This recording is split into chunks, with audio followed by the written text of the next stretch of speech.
안녕하세요. 오늘도 하나님의 귀한 말씀을 함께 나누게 하신 우리 하나님께 영광과 찬송과 존귀를 돌립니다. 또 오늘 주어진 말씀이 하나님의 음성으로 또 성령의 기별로 우리 모두에게 들려지게 되기를 주님의 이름으로 간절히 기도합니다. 오늘은 에레미야서에 나와 있는 말씀을 함께 나누려고 생각합니다. 말씀의 제목은 내 말을 너의 입에 두었노라. 내 말을 너의 입에 두었노라. 오늘 본문의 말씀으로 에레미야 1장 9절의 말씀을 선택했습니다. 구약 1050페이지 에레미야 1장 9절 말씀입니다. 여호와께서 그 손을 내밀어 내 입에 대시며 내게 이르시되 보라 내가 내 말을 너의 입에 두었노라. 에레미야서는 그 서신 중에 어느 규절이 중요한가를 선택해서 말하기보다는 선지자 에레미야의 생애와 삶을 전체적으로 조명해 보는 것이 더 중요한 기별을 준다고 여깁니다. 바벨론이 이스라엘을 침공하여 함락시키고 바벨론 왕인 느부갓네살이 요시야의 아들 시드기야를 유다의 왕으로 세웠습니다. 그런데 시드기야와 그 신하들 그리고 백성들은 그 당시 선지자였던 에레미야를 통하여 주어진 하나님의 말씀을 듣지를 않았습니다. 시드기야는 신하인 여후갈과 제사장 스바냐를 에레미야에게 보내어 자신들을 위해서 하나님께 기도해 줄 것을 요청했습니다. 그러나 기도는 요청해 놓고 정작 하나님의 말씀이 주어지면 에레미야의 권고와 예언을 전혀 받아들이지 않았습니다. 당시 시드기야는 하나님을 의지하지 않고 선왕인 여호야김처럼 악을 행하고 애굽을 의지를 했습니다. 친애굽 성향의 시드기야가 애굽의 구원을 요청하자 바로의 군대가 올라왔습니다. 예루살렘을 포위했던 바벨론 그 갈대아 군대는 바로의 군대를 저지하기 위해서 잠시 예루살렘을 떠납니다.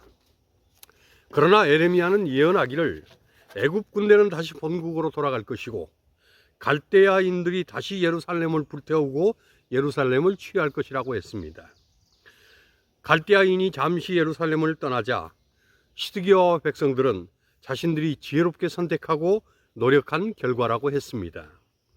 에레미야는 하나님의 말씀을 받지 않는 왕과 그 백성들의 모습을 뒤로하고 베냐민 땅에서 분깃을 받으려고 그곳으로 갔습니다. 하지만 베냐민 성문에서 성문 문지기 두목인 이리야에게 바벨론에 항복하러 가려고 그리로 왔다는 제목으로 체포가 됩니다.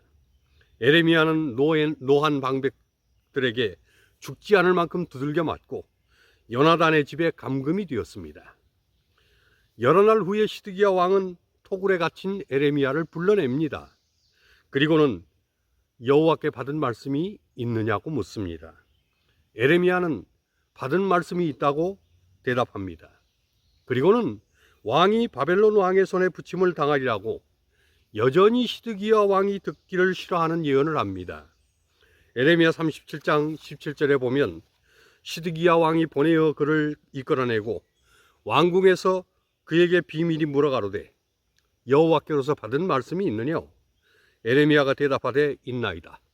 또 가로되 왕이 바벨론 왕의 손에 붙임을 입으리이다.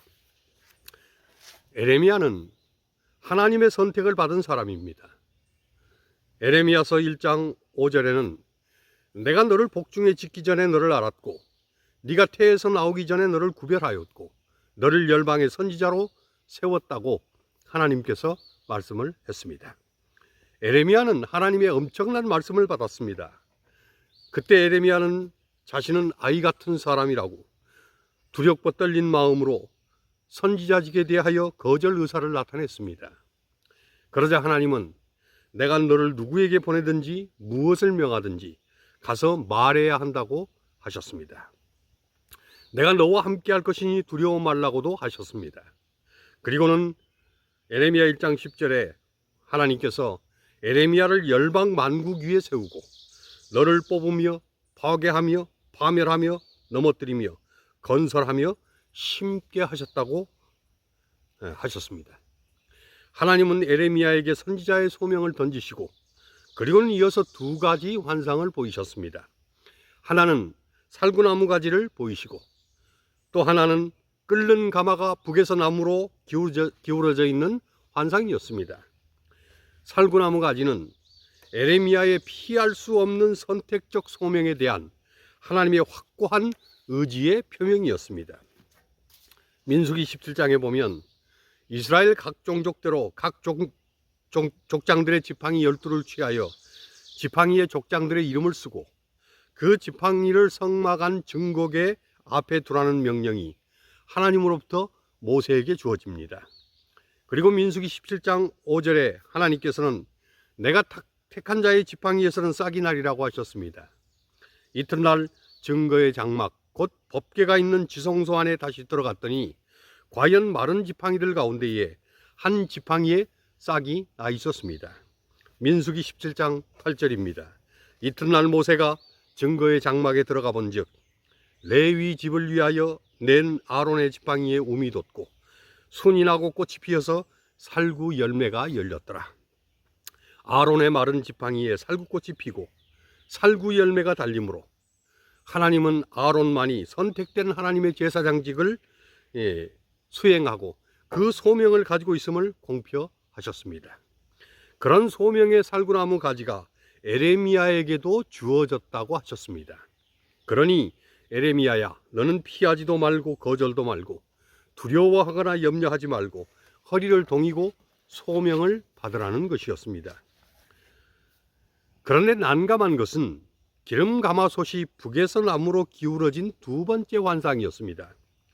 피할 수 없는 선지자의 소명이 있는데 그 소명은 가마솥이 북에서 남으로 기울어진 것처럼 이스라엘이 기울어져서 멸망을 당하겠다는 예언을 감당해야 한다는 것입니다. 이 두 번째 환상은 북방에 있는 바벨론의 침략과 그로 인한 조국의 패망과 환란을 보여주는 계시였습니다. 좋은 소식을 전해도 선지자의 소명은 두렵고 떨린 것입니다. 그런데 네가 맡아야 할 선지자의 소명은 나라가 망하고 바벨론의 포로가 되고 왕을 포함하여 모든 신하들 백성들이 노예가 되고 죽임을 당하고 눈알이 뽑히는 참상을 피할 수 없겠다는 예언을 전하라는 것입니다. 아무튼 이 환상 이후로부터 에레미야의 삶은 자신의 것이 될 수가 없었습니다. 에레미야의 심령과 그의 생각과 그의 육체와 그의 입은 자신을 택하시고 부르신 전적인 하나님의 도구가 되는 것이었습니다. 이후로 에레미야는 끊임없이 하나님의 말씀을 받습니다. 에레미야서에 가장 많이 반복하여 나오는 귀절은 무엇일까?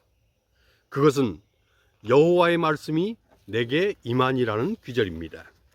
에레미야 1장 2절 서두에서부터 여호와의 말씀이 에레미야에게 임하니라 라고 에레미야서는 시작이 됩니다. 그리고는 1장 4절, 7절, 9절, 11절, 13절, 14절, 15절, 17절, 19절 1장에서는 한 절 걸러 한 절씩 여호와의 말씀이 내게 임하여 내게 여호와께서 말씀하셨나니 라고 기록을 하고 있습니다. 에레미야는 끊임없이 하나님의 계시와 말씀을 받았습니다.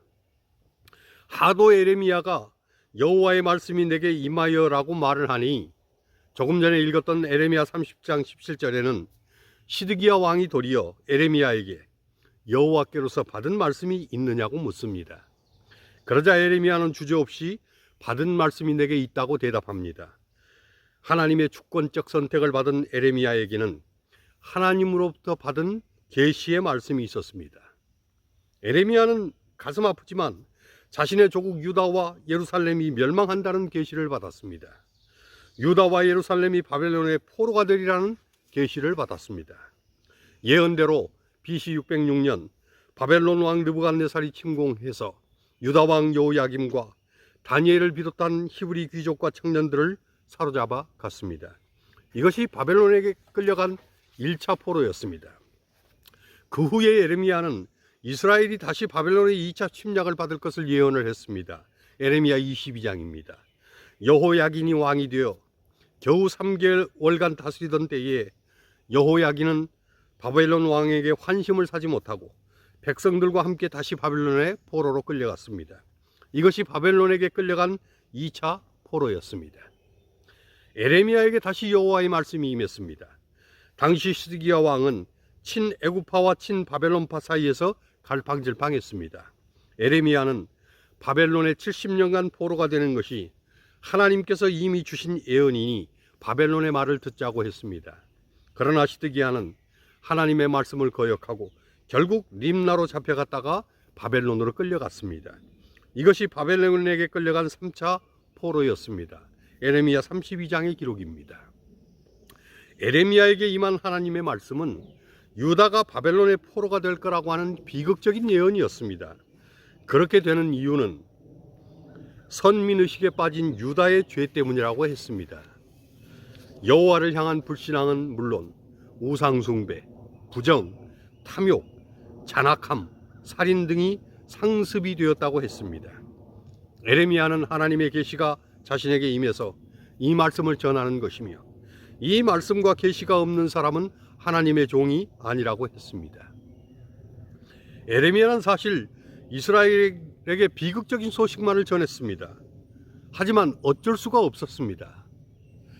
그것이 자신이 하나님께 받은 말씀이었기 때문에 그것을 포장할 수도 없고 그것을 변개할 수도 없고 그것을 허위로 바꾸어 전할 수도 없었습니다.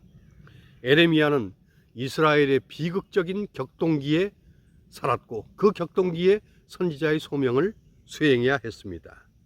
당시 패권을 쥐고 있던 아수르가 쇠망하고 유다는 애굽의 눈치를 보고 신흥제국 바벨론의 희생물이 될 것을 바라보며 살아야 했습니다. 에레미야는 베냐민 땅 아나돗의 제사장인 힐기야의 아들이었습니다. 하지만 에레미야는 유다 왕 요시야 13년에 제사장으로서의 소명이 아니라 선지자로서의 소명을 하나님께 직접 받았습니다. 그리고는 요시야의 아들 여호야김 왕을 걸쳐서 유다의 마지막 왕인 시드기야가 바벨론으로 끌려가는 망국의 비운이 임하던 때까지 약 50년 동안의 하나님의 예언을 전했습니다. 에레미야라고 하는 그 이름의 뜻은 여호와께서 세우시다, 높이시다 또는 여시다, 던지시다 라는 뜻을 가지고 있습니다. 하나님은 에레미야를 이스라엘의 참담한 역사의 한가운데로 던지셨습니다. 에레미야는 자신의 소명을 받드는 기간 동안 참으로 많은 반대와 배척과 고난과 투옥을 당했습니다. 처음에는 고향에서도 배척을 당했습니다. 고향 아나돗 사람들이 에레미야를 없애고자 음모를 꾸미기까지 했습니다. 그도 그럴 것이 에레미야는 하나님의 말씀대로 패역한 아나돗 사람들에게, 자기 고향 사람들에게 이런 기별을 전합니다. 에레미야 11장 22절 23절에 보면 너희가 하나님의 벌을 받아서 청년들은 칼에 죽고 자녀들은 기근에 죽고 남는 자가 없으리라고 한 것입니다. 그러니 아무리 한 고향 사람들이라고 이런 저주를 퍼붓는 듯한 그런 망발을 하는 자를 그냥 놔둘 수가 있겠습니까? 하지만 에레미야는 어쩔 수가 없었습니다. 아무리 망발이라도, 아무리 그것이 저주하는 말일지라도 그것이 하나님이 주신 말씀인데 자신이 그것을 어떻게 위장하겠습니까? 시드기야 왕도 에레미야에게 자신과 나라를 위해서 기도해 달라고 요청하면서 나라가 어떻게 될까를 물었습니다. 시드기야 왕이 기도를 요청한 것은 에레미야를 인정하고 에레미야가 그래도 좋은 말을 해주리라고 하는 왕으로서의 부드러운 제안이었습니다. 그러나 에레미야는 단호하게 애굽을 의지하지 말고 바벨론의 굴복을 선언함으로 생명의 멸절을 막으라고 예언을 했습니다. 시드기야 왕은 이스라엘의 독립, 이스라엘의 해방, 그리고 이스라엘의 승리에 대한 좋은 소식을 기대했는데 바벨론에게 항복하고 왕이라도 바벨론에게 무릎을 꿇고 선처를 구하라는 것입니다. 그러자 방백들이 에레미야를 사정없이 치고 요단의 집 토굴 감옥에 집어던진 것입니다. 그 후에 시드기야는 다시 불러서 에레미야를 구슬렀지만 에레미야의 주장은 변함이 없었습니다. 하나님의 말씀이 변하지 않는 한 에레미야는 자신 스스로 말씀을 변개할 수는 없는 것입니다. 에레미야는 하나님의 계시만을 전해야 하는 하나님의 사람이었기 때문입니다. 에레미야는 여호야김 왕 때에 예루살렘이 바벨론에 포위될 것을 예언을 했습니다. 제사장들과 거짓 선지자들과 백성들이 에레미야를 죽이려고 했습니다. 사반의 아들 아히감이 에레미야를 보호했기에 망정이지 그때 에레미야는 죽임을 당할 뻔했습니다. 에레미야 26장 24절의 기록입니다. 그 후에 에레미야는 예루살렘 성전 출입을 금지당했습니다. 하지만 하나님은 에레미야에게 다시 주시는 말씀을 두루마리 책에 기록하라고 하셨습니다. 에레미야는 자신의 제자인 바룩을 시켜서 여호와의 말씀을 두루마리 책에 기록을 했습니다. 그 후에 여호야김 제5년 금식일에 바룩이 대신 두루마리 책을 가지고 성전에 올라가 여호와의 말씀을 백성들에게 읽어주는데 성공을 했습니다. 에레미야의 예언이 심각한 줄 알고 왕에게 이 소식이 알려졌습니다. 에레미야가 받은 두루마리 책은 왕의 궁실로 들어가게 되고 왕 앞에서 궁중 서기관을 통해 다시 읽혀졌습니다.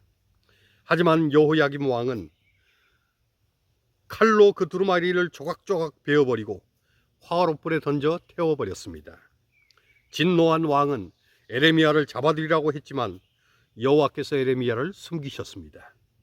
그리고는 다시 에레미야에게 더 많은 말씀을 주시고 다시 기록하여 두루마리에 담게 하셨습니다. 저는 에레미야의 소명과 삶을 보면서 여러 가지 많은 생각을 하게 됩니다. 만일 지금 이런 식의 기별을 하나님께서 나에게 전하라고 하신다면 나는 어떻게 할까? 만일 이런 패망의 기별, 저주하는 듯한 그런 기별이 하나님의 기별이라고 교인들에게 전해지면 어떻게 반응할까?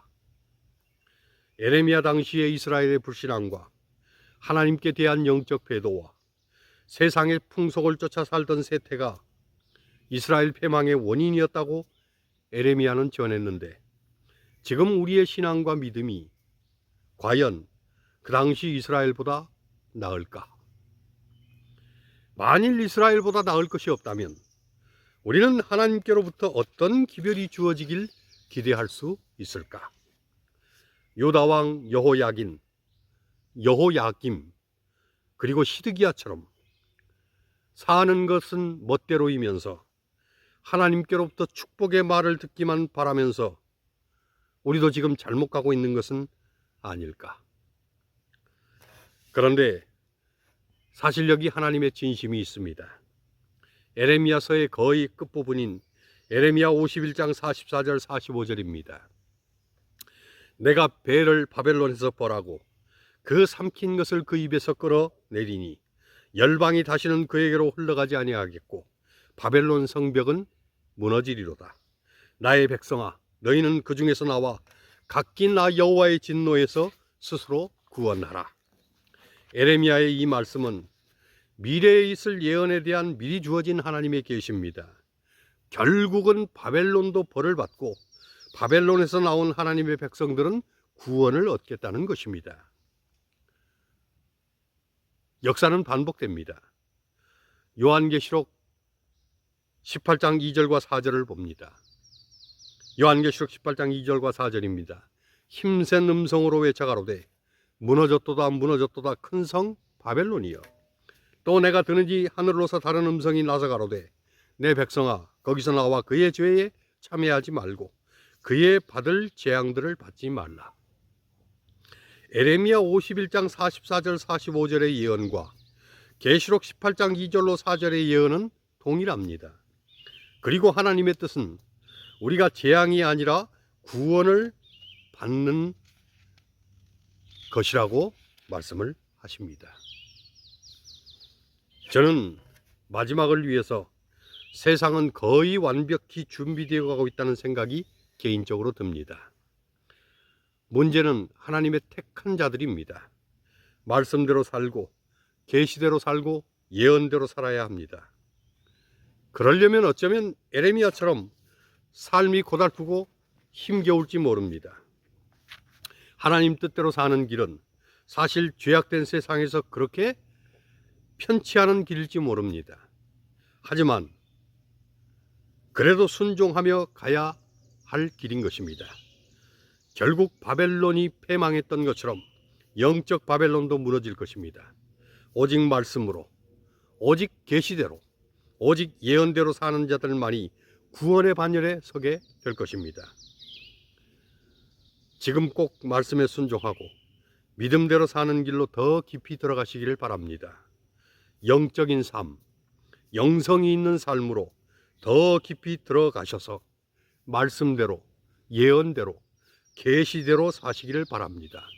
그래서 패망할 세상에 몸을 실지 말고 영원한 십자가의 방주로 들어가서 예수 재림의 영광에 꼭 우리 모두가 참여할 수 있게 되기를 간절히 기원합니다. 이 세상 바벨론은 결국 패망합니다. 거기서 나와야 합니다. 우리가 가야 할 곳은 하늘입니다.